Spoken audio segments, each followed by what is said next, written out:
Amigos y amigas, estamos en Cuestión de Enfoques por ICN, una nueva conciencia. Soy Miguel Cáliz Martínez, contento de estar nuevamente con ustedes para conversar con los protagonistas, con nuestros invitados e invitadas sobre los distintos temas que hacen las noticias, que hacen los titulares, que usted sigue en redes sociales, que usted sigue en medios de comunicación como los medios de comunicación locales, internacionales, como ICN.digital en nuestras distintas redes sociales e ICNdigital.com, que es el portal de noticias de su medio. Hoy vamos a abordar un tema que es de actualidad, lo ha sido en los últimos meses. El próximo domingo asume la primera magistratura de la nación guatemalteca el señor César Bernardo Arévalo de León. Él participó en el proceso electoral guatemalteco del pasado año. En la primera vuelta del 25 de junio, él logró un sorpresivo resultado que le permitió pasar a una segunda vuelta y disputar la presidencia con la señora Sandra Torres, que lo hacía ya por tercera vez, y por tercera vez queda fuera de ese puesto, del puesto de presidente de Guatemala. El señor Bernardo Arévalo, para abreviar, ha tenido un azaroso camino para lograr la presidencia.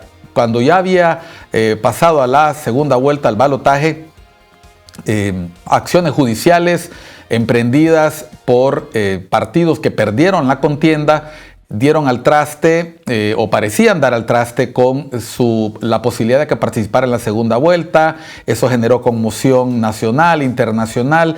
A la larga ocurrió la segunda vuelta en la que el señor Bernardo Arévalo, que participó por el partido Semilla, del cual ha sido diputado desde el año 2020, pues se alzó con la victoria. Y para conversar sobre este tema nos sentimos muy honrados de contar con la presencia de la hermana República de Guatemala, de nuestro buen amigo Wolfgang Ochaeta. Él es politólogo, es especialista en temas político-electorales, un amplio conocedor de la realidad guatemalteca y regional, centroamericana e internacional, y en enlace desde Guatemala, desde la ciudad de Guatemala, para toda la teleaudiencia de ICN. Hola Wolfgang, saludos hasta la ciudad de la eterna primavera. Hola Miguel, muchísimas gracias. Igual, de vuelta un abrazo hasta Tegucigalpa. ¿Cómo está el ambiente en Guatemala después de estos meses tan complejos, Wolfgang? Las elecciones dieron un resultado que hasta ahora todo el mundo califica de sorpresivo. Nadie se esperaba que Bernardo Arévalo lograra entrar a la segunda vuelta, mucho menos que se alzara con la victoria. El movimiento Semilla, tú eres especialista político electoral. Cuéntanos un poco este partido, este movimiento del cual es diputado el ahora presidente electo y pronto presidente de todos los guatemaltecos y guatemaltecas, Bernardo Arévalo. ¿Cómo son los inicios de este partido? ¿Cómo llega Bernardo Arévalo a la política? Mira, tenemos que remontarnos más o menos a 2014 y sobre todo las protestas contra la corrupción del 2015. Movimiento Semilla antes era un grupo de análisis académico que proponía soluciones y políticas públicas durante el gobierno. Entonces se conformó como un grupo de análisis político y de propuesta política. Durante el 2015 ellos mismos hacen el análisis que lo que había que hacer ya era dejar de proponer y pasar directamente hacia la acción política, y se destinan a crear su partido político después del 2015, 2016, 2017 hasta el 2018, que más o menos logran ya con la conformación del partido a vísperas de las elecciones del 2019, y así se inician con esta aventura, teniendo una participación muy fuerte, precisamente en el Distrito Central, que es el distrito de donde está la ciudad de Guatemala, y los municipios alrededor de la ciudad de Guatemala, donde logran tener un rendimiento electoral muy, muy alto, más o menos 7. Ganan las elecciones precisamente en esos distritos, y con lo que se llevan 7 diputados de 160 en ese momento. Y logran tener y se posicionan como un partido pequeño, pero un partido bastante eficaz en su labor de oposición frente al gobierno de Yamatei. Entonces, un partido colmado de experiencia, con Bernardo, con Lucrecia Hernández, que había sido ministra de Salud, y acompañado de juventudes académicas que le fueron dando un tinte también muy especial a la forma de cómo abordar a la ciudadanía y empezar a generar otro tipo de oposición a la cual no estábamos acostumbrados, ¿verdad? Ser un poquito creativos, innovadores en la forma de cómo hacer sus denuncias y postulados políticos en el Congreso de la República, confrontando a una maquinaria de más o menos 116 votos que tenía el gobierno de turno. Entonces, de alguna manera, pues hacer oposición y empezar a franquear y bloquear, siendo una bancada pequeña, pues la posicionó frente al electorado y frente a la ciudadanía como una opción. Eso es lo que nosotros queremos. Wolfgang, llama mucho la atención cuando ocurre el proceso electoral para la población guatemalteca. El nombre de Bernardo Arévalo no es un nombre extraño. Él tiene un antecedente político importante, parte de la historia política de Guatemala. Entiendo que él es hijo del expresidente Arévalo. Correcto. Precisamente Bernardo Arévalo nace en el exilio de su padre. Precisamente cuando él tiene que salir después del 54 hacia el exilio. Bernardo Arévalo nace en Uruguay de padres guatemaltecos y prácticamente pues tiene esa beta política y esa carga histórica también, ¿verdad? De ser hijo de uno de los mejores presidentes y mayormente recordados presidentes, no solo de Guatemala, sino de la región, ¿verdad? En ese tiempo Guatemala era prácticamente que llevaba el liderazgo en términos democráticos, junto a José María Figueres en Costa Rica, en el ámbito regional, de empezar a impulsar políticas públicas que llevaran a los países centroamericanos a un verdadero capitalismo y salir de estas estructuras agrícolas casi feudales, ¿verdad? Mercantilistas, que todavía subsisten en algunos lugares. Pues la propuesta de él era empezar a dotar de derechos laborales, de empezar a reconocer los derechos campesinos, los derechos de las mujeres, el reconocimiento del sindicalismo como un movimiento fuerte, apostar a la educación como esa escala, como la apuesta de la escala social y dotar de talento y recurso humano al empresariado regional. Entonces creo que por ahí va ese recuerdo todavía muy vívido de las apuestas que hizo de cambio ese gobierno de la revolución. Recordemos que fueron dos, fue el primer gobierno de la revolución la que empezó a sentar las bases para empezar a empujar a Guatemala como un país moderno y posicionarse sobre el liderazgo regional sobre esas formas de llevar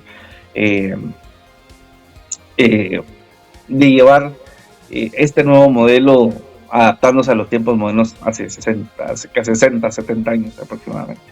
Es decir, esos son los antecedentes familiares. Cuando vemos la participación de Arévalo en el proceso electoral, tú eres especialista electoral, en la primera vuelta, él participa el 60% del padrón electoral, eso fue el 25 de junio, luego participa el 44% el 20 de agosto, y en esa segunda vuelta Bernardo Arévalo logra una victoria rayando el 61% versus Sandra Torres. ¿Cuántos? Se pone mucho énfasis en los votos que logra el nivel presidencial, pero ¿cuántas diputaciones logra el Movimiento Semilla y cuál es el panorama de ellos para la gobernabilidad desde el Congreso Nacional? Mira, quiero hacer un paréntesis antes. Quien gana es el voto nulo en este país en primera vuelta con un 17%. Había un hartazgo muy fuerte de la ciudadanía frente al sistema político. Y eso se deriva por la salida de por lo menos 4 candidatos presidenciales. Entonces, como que el sistema estaba tratando de imponer ciertas candidaturas y tratar de sacar de la jugada a algunos candidatos. Hay una reacción ciudadana frente a eso, que nosotros tenemos como válido el voto nulo en Guatemala.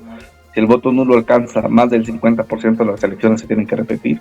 Entonces hubo una propuesta muy fuerte de llevar este voto como un voto de protesta. Bueno, gano. llega al 17%, Sandra con el 14% y Bernardo Arévalo con un 11.87%, casi el 12%. Ese rendimiento electoral también se ve bajo en las diputaciones que alcanza el movimiento Semilla en el Congreso de la República, que solo alcanza 23 diputaciones de los 160 diputaciones que tiene el Congreso de la República. Eso le pone una tarea muy alta. Precisamente desde ayer están en plena negociación para la junta directiva que asume precisamente el día 14 por la mañana. Cuestión que no se le había podido dar la oportunidad al movimiento Semilla de empezar a generar propuestas de conformación de una junta directiva de cara a la asunción del poder por todos estos vericuetos judiciales a los cuales había sido sometido. Pero bueno, tenemos algunos indicadores fuertes que ya tienen más o menos 84 diputados que les alcanzaría para ganar la junta directiva. Veremos si eso se sostiene en prácticamente día y medio que queda, 2 días casi que quedan Pero ¿a qué se debe esto? Que pues el sistema político guatemalteco es muy fragmentado. Tenemos prácticamente 19 bancadas en el Congreso de la República y muchas de ellas están fraccionadas al interno. Entonces, eso es un criterio de oportunidad que está utilizando el movimiento Semilla. Pero el tema es cómo generas, en términos de política pública y de agenda política, los suficientes aquí incentivos institucionales a los cuales no estaban acostumbrados los partidos políticos, porque estos estaban acostumbrados a incentivos financieros y clientelares de los recursos del Estado. Entonces, veremos cuáles van a ser las cartas que maneje el movimiento Semilla para poder lograr esta primera apuesta. Y sobre todo lograrlo sobre la sombra que todavía tienen del Ministerio Público.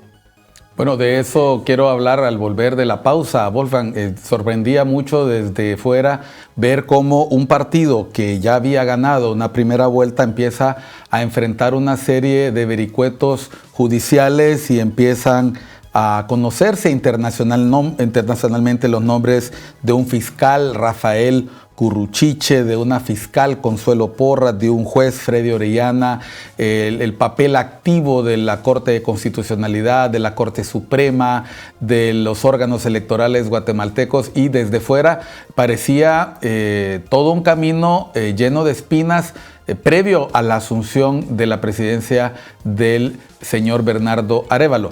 El próximo domingo, dentro de un par de días, asumirá la presidencia de la República el señor Bernardo Arévalo. Vamos a hablar sobre ese azaroso camino para llegar a ese puesto y que, como nos menciona nuestro experto Wolfgang Ochaeta, ha tenido en vilo a la población guatemalteca. Volvemos después de unos mensajes acá a Cuestión de Enfoques por ICN, una nueva conciencia. Ya volvemos.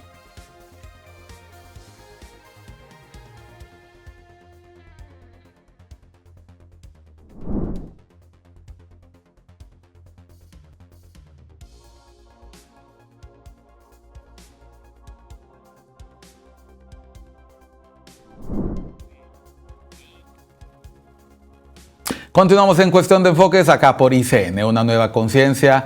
Hoy hablando sobre la asunción al poder del señor Bernardo Arévalo de León. Este próximo domingo, Guatemala da vuelta a una página compleja. Y para hablar sobre ello hemos estado en el primer segmento con Wolfgang Ochaeta. Él es politólogo, especialista en temas político-electorales, analista político de temas nacionales y regionales, y conversábamos sobre quién es Bernardo Arévalo, cómo se conforma el movimiento Semilla y cómo se desarrollaron las elecciones. Unas elecciones que en su primera vuelta estuvieron caracterizadas por un voto nulo, que fue el gran ganador de la primera vuelta, nos decía Wolfgang. Wolfgang, en la segunda vuelta, y los países que no tienen segunda vuelta, como Honduras, ven con envidia estas segundas vueltas, se logra ver que el 61% de la población se decantó por la candidatura de Bernardo Arévalo versus el 39% de Sandra Torres, que nuevamente ve truncada su expectativa de lograr ese esquivo puesto de presidente, de presidenta de los guatemaltecos. Sin embargo, con una participación de 44% y con un Congreso tan fragmentado, ¿qué complejidades puede encontrar Bernardo Arévalo para sacar adelante su gestión cuando hemos visto lo complejo que fue desde la primera vuelta y hasta ahora su vida política? Hablábamos antes de volver al programa que parecía como que no tomaba posesión, como que ese momento no iba a ocurrir este domingo. Sí, precisamente previo a la segunda vuelta, desde el 25 de junio, ellos están en el centro de las acciones del Ministerio Público. Cuestión de que el Ministerio Público ha hecho un asedio complejo a través del montaje, nosotros le llamamos prácticamente un montaje de un caso que eminentemente puede llevarse a temas administrativos electorales, que es de jurisdicción del Tribunal Supremo Electoral, y que se pasa al ámbito penal. Es importante hacer notar de que el Ministerio Público utiliza un instrumento interesante que es la Ley contra el Crimen Organizado. Cataloga al movimiento Semilla como una estructura del crimen organizado. Cuando la naturaleza de la legislación en su momento era una legislación que estaba contra la lucha contra el narcotráfico, la trata, las pandillas, el secuestro y todas estas estructuras que por su naturaleza tienen una composición violenta y de descomposición social, y digamos, un partido político está construido sobre la base de otro tipo de naturalezas. Entonces, pero es importante porque el Ministerio Público ha utilizado este instrumento en varios casos, inclusive el caso de José Rubén Zamora, el periodista y presidente del extinto diario El Periódico, que tuvo que cerrar. Entonces vemos cómo también la instrumentalización de una legislación que está hecha para cierta naturaleza empieza a utilizarse hacia otros ámbitos, demostrando esto unas falencias en la investigación y las falencias en poder sostener algunos hipótesis de las investigaciones, porque ¿qué es lo que le ayuda al Ministerio Público la utilización de esto? Es a mantener los casos en reserva, a que la prensa y la ciudadanía no se informe realmente cuál es la estructuración del caso y cómo los jueces están tomando las decisiones. Este es el momento, desde el 25 de junio, que el movimiento Semilla ya tiene acceso al expediente judicial, pero no puede entrar a las audiencias que se realizan con respecto a este caso.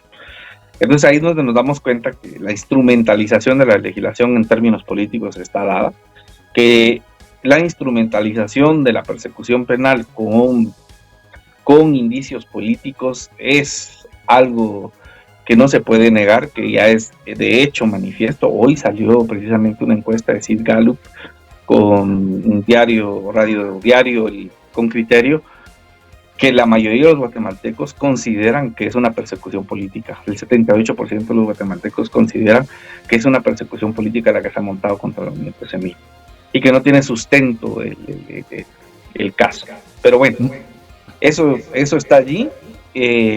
¿Y cuáles son las perspectivas de gobernanza que pueda tener el movimiento Semilla?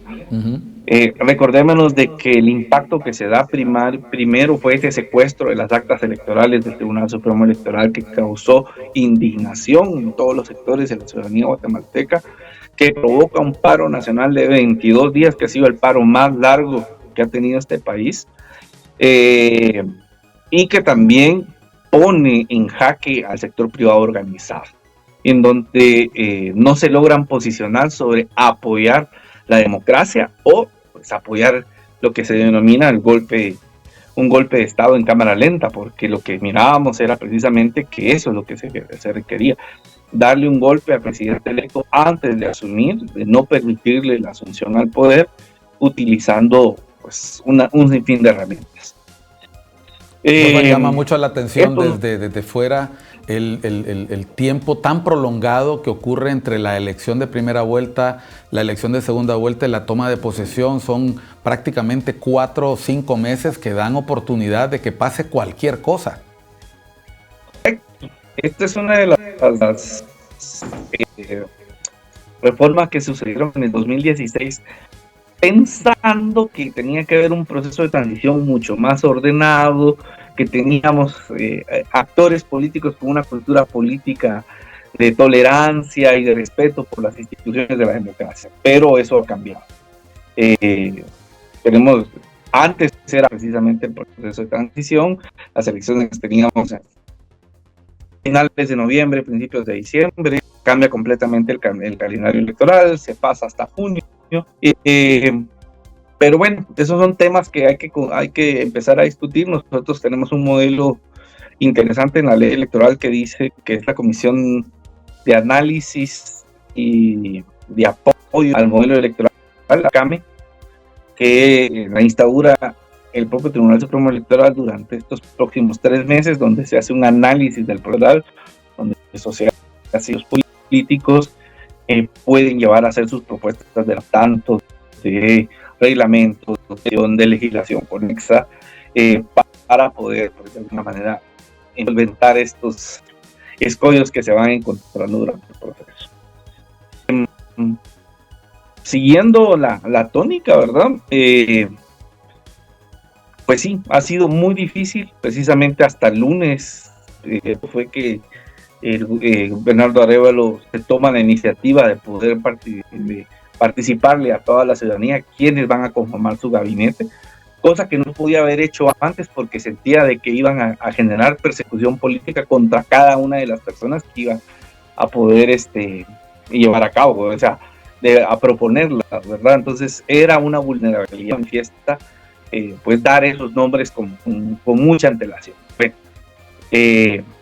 Pero eso también te restringe a que esas personas empiecen a informarse sobre los procesos de la administración pública de cada una de las carteras que ellos van a empezar a gestionar y administrar a partir del 14 de enero. Wolfgang, llamó mucho la atención que en las últimas semanas ocurrieron algunos eventos de naturaleza política que parecieron dar finalmente un carpetazo a lo que estaba ocurriendo en Guatemala. Sabemos de la reacción ciudadana, nos mencionaste el paro, nos mencionaste la indignación, pudimos palparlo desde el extranjero, que en Guatemala habían complicaciones, hablábamos con amigos y amigas y nos mencionaban la incertidumbre que había de cara a la asunción del presidente Arévalo. Sin embargo, llamó mucho la atención que en el transcurso de diciembre la inclusión de algunos, no algunos, un centenar de políticos guatemaltecos en la lista Engels, en la lista Magnitsky, que publica los Estados Unidos, tuvo un efecto de tsunami político en Guatemala. ¿Nos puedes contar un poquito cuál fue el efecto que se vivió localmente? Mira, el periodo ordinario de sesiones del Congreso de la República el 30 de noviembre, precisamente con la aprobación del presupuesto para el 2024. Era un presupuesto técnicamente muy mal hecho, un presupuesto que tenía muchas inconstitucionalidades, sobre todo porque la Constitución guatemalteca de una vez determina puntos porcentuales del presupuesto a instituciones públicas, los cuales no se cumplían desde esa perspectiva. Y tenía lo que se llamaba en el combo o el paquete de aprobación, quitarle el derecho a antejuicio a 4 magistrados electorales. Eso se da en la noche precisamente del 30 de noviembre, con una moción privilegiada a las 11:45, antes de la medianoche, y le quitan el antejuicio a los magistrados con una serie de ilegalidades muy fuertes. Por ejemplo, que hay principios jurídicos como la persecución penal es personalísima, crean una comisión de pesquisidora para los 4 magistrados, no se lee el informe de la comisión pesquisidora, sino que entran directamente a conocer, quitarle el antejuicio. No hay discusión sobre la temática. Entonces, derivado de eso, hay por lo menos un par de planteamientos inconstitucionales a ese procedimiento, pero derivado se percibía que los diputados lo que querían era cambiar a los magistrados electorales, nuevos magistrados electorales, y que estos magistrados electorales determinaran que hubo un fraude, cuando ya el Tribunal Supremo Electoral había con los datos electorales por tercera vez. Entonces, eso no es muy bien recibido por la Secretaría de Estado de Estados Unidos, quien ha hecho todo político, diplomático, tanto en el seno de la OEA como bilateralmente, una serie de visitas de perfiles de muy altos subsecretarios de Estado, encargados de seguridad hemisférica, senadores, diputados, o sea, ha desfilado en los últimos 3 meses una cantidad de funcionarios de alto nivel de Estados Unidos preocupados por la situación, porque ellos entienden que Guatemala está atentando contra la seguridad nacional de Estados Unidos. Eso es en 2 platos. Y que necesitan el rescate de la institucionalidad típica para poder, pues, de alguna manera soslayar algunos de los grandes problemas que para ellos representan la migración y el narcotráfico sobre todo. Y que los gobiernos de turno, sobre todo en el área, en la región centroamericana, pues, de alguna manera berrinchean con esa política de Estados Unidos de hacérselas de berrinchudos y decir, bueno, te ayudo en narcotráfico, pero me dejas hacer todos los temas antidemocráticos que yo pueda hacer. Te ayudo con temas de migración, pero me dejas hacer todo el tema antidemocrático que yo pueda llevar. Estados Unidos se cansó un poquito de esa situación, ve como una afrenta que la narcopolítica en Guatemala está prácticamente sentada en la mesa del poder, y ven una oportunidad precisamente en este recambio, en poder tener este rescate institucional y de poder plantear nuevas líneas de cooperación. Entendemos que, por ejemplo, el Ministerio de Gobernación y el propio Ministerio Público han rechazado desde hace 3 años la cooperación de Estados Unidos. Entonces, ellos se ven bastante afectados en ese sentido. Y por ello la avanzada que han tenido. Viene de embajador precisamente el que había sido subsecretario para Asuntos Regionales en temas de narcotráfico a Guatemala. Entonces entendemos de que este embajador designado, pues, de alguna manera trae una agenda muy fuerte en temas de persecución al narcotráfico, al lavado, a la narcopolítica. Entonces hay una reacción por parte de estos sectores, y esto derivó precisamente en sanciones Magnitsky a Miguel Martínez, que es catalogado como la pareja sentimental del presidente.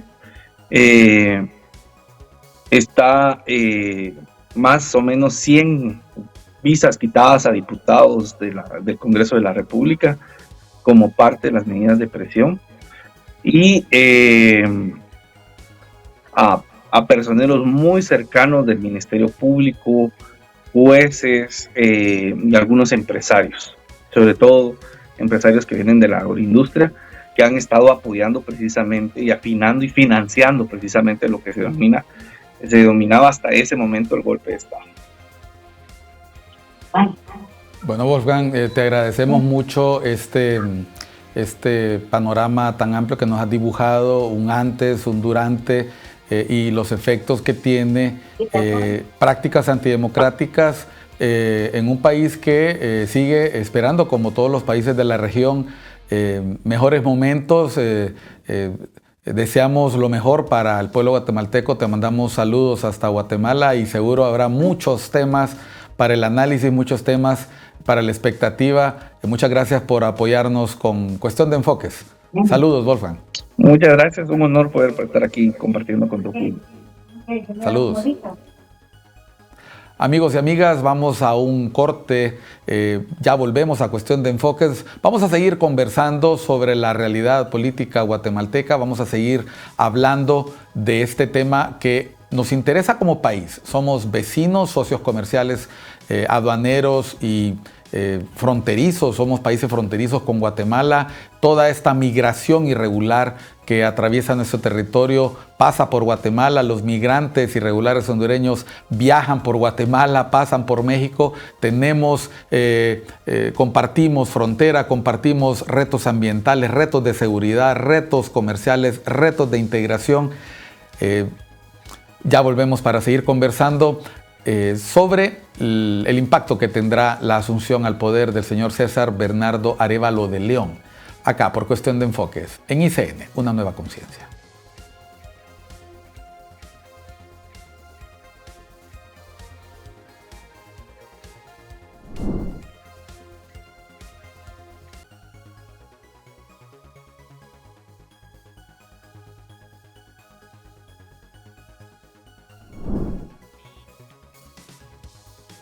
Continuamos en Cuestión de Enfoques acá por ICN Una Nueva Conciencia, conversando con especialistas sobre el tema que nos interesa regionalmente para esta semana. Toma posesión el presidente electo Bernardo Arévalo y también la vicepresidente Karin Herrera. Y para hablar sobre las perspectivas del gobierno, la integración de su gabinete, las complejas relaciones regionales e internacionales del nuevo gobierno, nos acompaña la politóloga Marielos Chan, politóloga y especialista en comunicación estratégica. Bienvenida a Cuestión de Enfoques, Marielos. Muchísimas gracias por la invitación. Aquí muy contenta de poder acompañarles. Marielos, hemos estado conversando sobre el camino que lleva al poder a Bernardo Arévalo. Pareciera que termina los sinsabores de un azaroso camino al poder de Bernardo Arévalo. Anunció recientemente un gabinete paritario. ¿Cuál fue la primera impresión que te da el gabinete y cómo has vivido toda esta temporada que arranca en junio y pareciera que ahora el 14 de enero va a dar vuelta a la página? Mira, dentro del gabinete hay ciertos perfiles interesantes que tienen un recorrido académico y un recorrido respetado en el ámbito profesional que trae buenas noticias, y hay otros nombramientos accionados.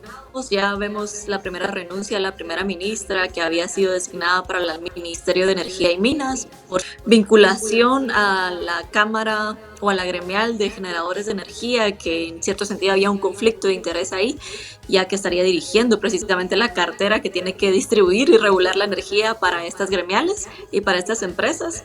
Así que ahí había un poquito de crítica, sobre todo por los sectores populares y los sectores de movimientos indígenas, quienes consideraban que definitivamente por las declaraciones que había hecho la ministra en anteriores ocasiones, 6 años atrás, en contra de uno de los defensores más activos de los pueblos indígenas, se veían ellos de otra manera amenazados y también molestos por no haber sido incluidos en esa toma de decisión, a pesar ha sido un actor relevante para poder llegar hasta esta fecha.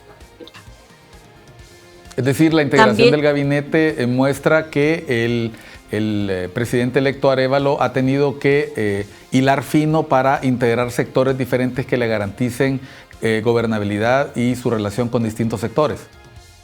Sí, y creo que precisamente esa fue la crítica inicial por los sectores que se sintieron excluidos, ¿verdad? Específicamente los 48 cantones y autoridades indígenas que consideran que no había una representatividad y una inclusión de representantes de los intereses de los pueblos indígenas en el nuevo gabinete, ¿verdad? Entonces sentían que había de alguna u otra manera habían dejado fuera, y por eso era la crítica. Por otra parte, también consideraban que habían sido incluidos otros sectores como el sector económico tradicional dentro del gabinete, y eso de alguna u otra manera había sido criticado porque precisamente parte de muchas de las premisas durante la placa del partido Semilla era que no iban a ir al seccional económico, porque tradicionalmente, como lo dice su nombre, han sido cogobernadores de antiguos presidentes, y este era un nuevo gobierno donde iba a haber una apertura, y no una apertura a todos los grupos de poder, pero también no una sumisión a los grupos políticos tradicionales y económicos tradicionales. Entonces, el ministerio, pues, o los ministros, la designación de los ministros ha tenido sus críticas, no obstante, han habido otras designaciones claves que no son del ministerio, pero que son secretarías sumamente importantes, como la Secretaría General de Planificación, en donde se le asignó a una persona respetada dentro de la sociedad civil y dentro de la población en general, porque ha demostrado una trayectoria de conocimiento, de calidad técnica y de transparencia, y que creo que podría venir a dar muchos resultados en esta próxima en este próximo periodo presidencial. Y luego tenemos la designación del ex periodista o periodista, porque creo que nunca dejan de ser periodistas, Harris Whitbeck, corresponsal de CNN en su momento, designado para dirigir la cartera de turismo, lo cual es sumamente importante, su capacidad y su conocimiento y sus conexiones para poder ayudar en este tema económico y social importante que es el turismo en Guatemala. ¿Cuál es la herencia que va a tener Bernardo Arévalo de los últimos presidentes guatemaltecos? Sabemos que Guatemala tiene problemas estructurales, pero en los últimos años también se ha visto afectada por problemas que son comunes en la región: la migración irregular, el crimen organizado, los efectos post-pandemia. ¿Qué hereda Bernardo Arévalo y cuáles son las perspectivas que ustedes han estado viendo desde el análisis político y como conocedores de la realidad guatemalteca? Mira, esa es una excelente pregunta, porque también ha habido la duda sobre la capacidad de resultados que vaya a poder tener Bernardo Arévalo en su nuevo gobierno, ¿verdad? Y yo siempre he dicho que ha sido tal grado el deterioro en temas de salud, en temas de educación, en temas de aeropuertos, aduanas y carreteras, que el hecho de que puedan venir y empezar a ejecutar, que tengan las personas capaces dentro de las instituciones y que de alguna u otra manera empiecen a resolver, podrían hacer cambios significativos en el alto costo de la vida para las personas, porque van a tener acceso a servicios de salud pública de calidad, van a tener acceso a servicios de educación también, los costos de transacciones por una mejor infraestructura también se pueden reducir. Entonces estamos hablando de que ha sido tal grado la degradación institucional, pero también que se ha manifestado en la infraestructura del país, tanto en los hospitales como en las carreteras, como en el aeropuerto, como en las escuelas públicas, que podrían hacer mucho cambio a futuro si empiezan a trabajar para servirle al país. Entonces creo que ese deterioro juega a favor de Bernardo si logra manejar las cosas bien, porque el cambio podría verse casi que de manera inmediata. ¿Cómo anticipan las relaciones con la región? Marielo, sabemos que el gobierno de Guatemala siempre ha tenido una posición a favor de la integración regional, es sede de varios órganos de la integración. ¿Cuál ha sido la postura del hasta ahora presidente electo Bernardo Arévalo en relación a la relación con los países de la región, Costa Rica, Nicaragua, El Salvador, Honduras? Sabemos que en Nicaragua los desafíos democráticos son importantísimos, se ha hablado también lo mismo en el caso de El Salvador. ¿Qué se anticipa de Bernardo Arévalo a partir de sus posturas públicas? Mira, aquí podríamos hacer una crítica porque definitivamente no se conoce mucho cuál ha sido o cuál es la visión de Bernardo en cuanto a la integración regional. Al inicio, durante la campaña, durante la primera vuelta, pues habló mucho sobre la necesidad de tener una región mucho más unida, una dirección mucho más clave de Guatemala por ser una de las economías más grandes de la región, volver a tomar el liderazgo y el rumbo de una región en torno a la democracia. Pero desafortunadamente, porque ha sido víctima y ha sido un proceso difícil de transición, esas posturas se han desconocido y han pasado a segundo plano. Al contrario, ha sido más fuerte su postura o su visión, o es más fácil intuir qué es lo que va a pasar con su relación con Estados Unidos, que ha sido un actor clave que nos ha ayudado como país a lograr estar en estas fechas tan cercanas a la transición, ¿verdad? Una respuesta en tiempo real con respecto a la designación de Miguel Martínez en Magnitsky, el retiro de visas a los diputados que le quitaron el antejuicio a los magistrados del Tribunal Supremo Electoral, y eso ponía en riesgo también los resultados electorales y la toma de posesión de Bernardo Arévalo y Karina Herrera. Entonces, lo que estamos viendo o lo que podemos percibir es de que en cuanto a la relación con Estados Unidos va a ser clave, un socio básicamente muy cercano del próximo presidente y la vicepresidenta del país.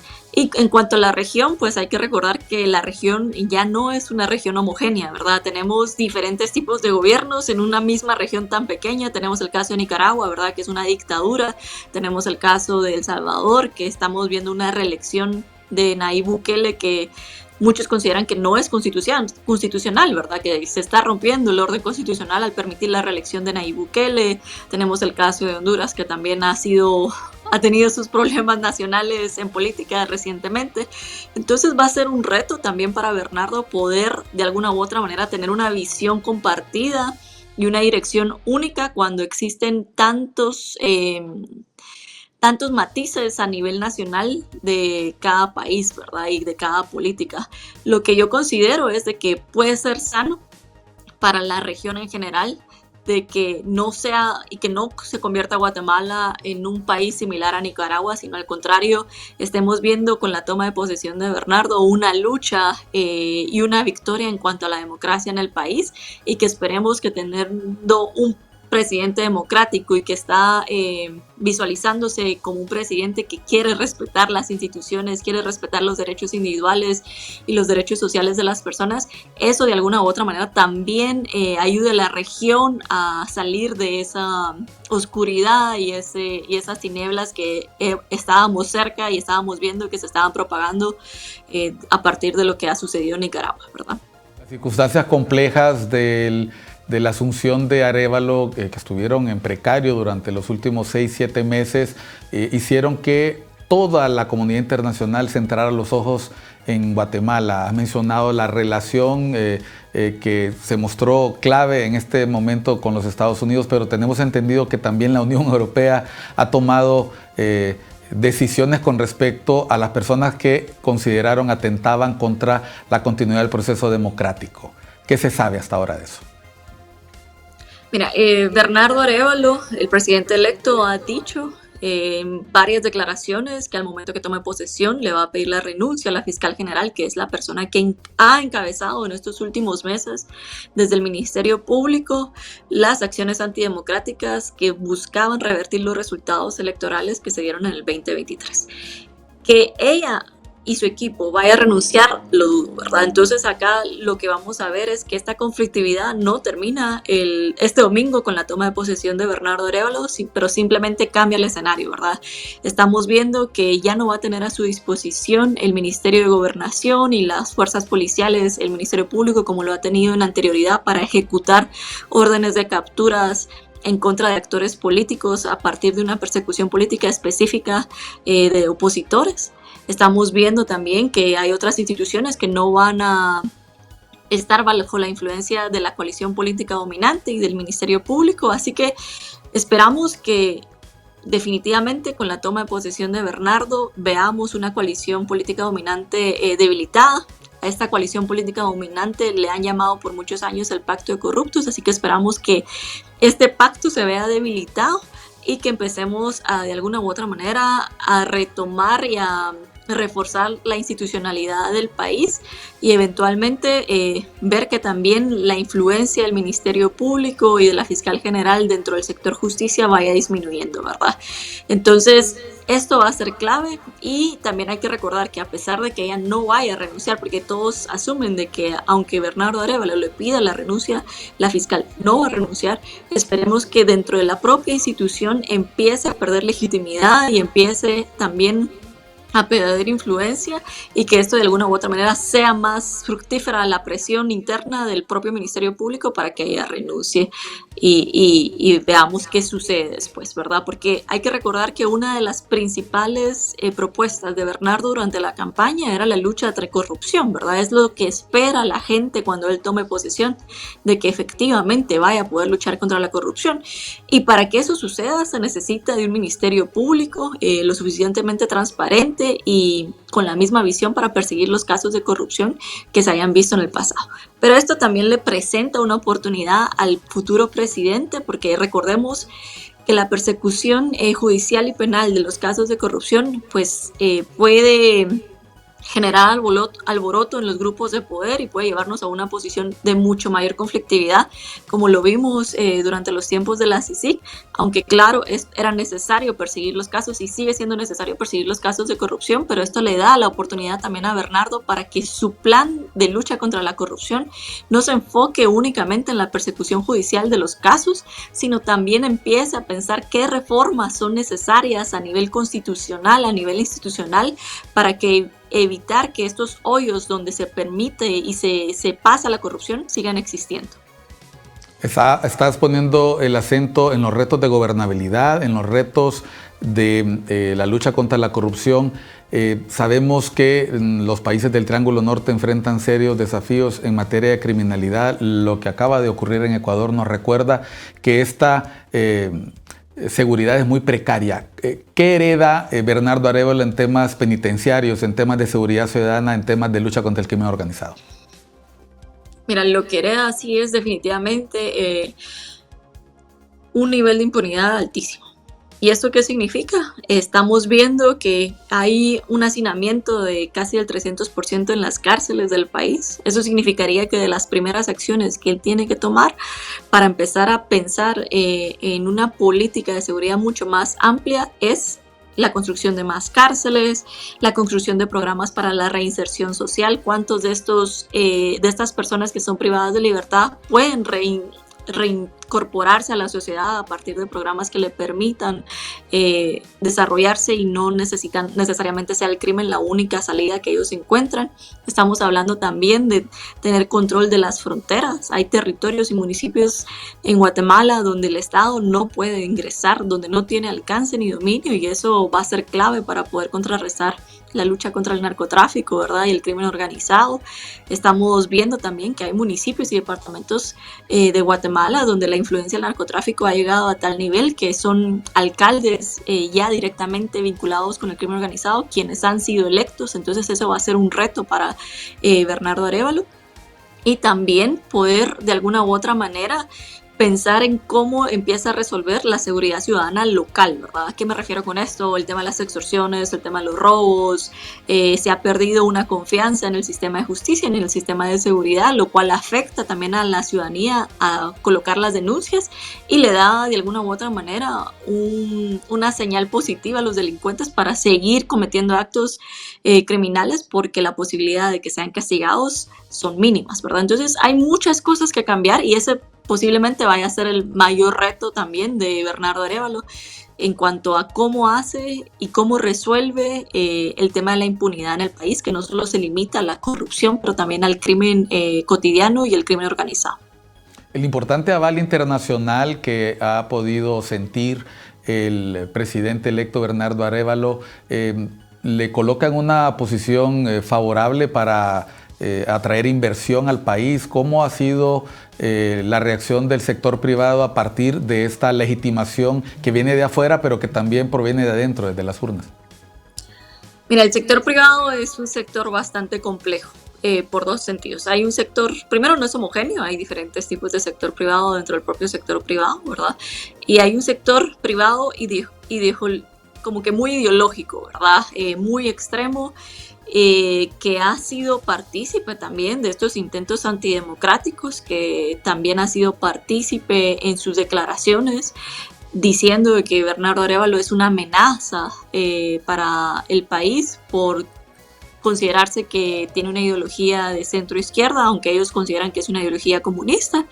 Entonces vamos a ver, siento yo, y espero que esto también sea uno de los grandes cambios que vamos a ver en los próximos años, un surgimiento de un nuevo sector privado mucho más moderno, mucho más orientado a pensar a largo plazo, en poder de alguna u otra manera limitar esas visiones extremas que hay dentro del propio sector y empezar a colaborar con un presidente que podría ayudarles en temas económicos claves como infraestructura, como la modernización de las aduanas, como el reforzamiento del aeropuerto, ¿verdad? Y también la inversión extranjera, ¿verdad? El hecho de que Estados Unidos esté apoyando tanto a Bernardo Arévalo y que haya algún tipo de confianza o por lo menos tranquilidad de que esta persona haya sido electa por el pueblo guatemalteco, también ayuda en temas económicos y en tema de inversión extranjera, porque consideran que con un presidente como Bernardo Arévalo la posibilidad de poder invertir en Guatemala debería aumentar, ¿verdad?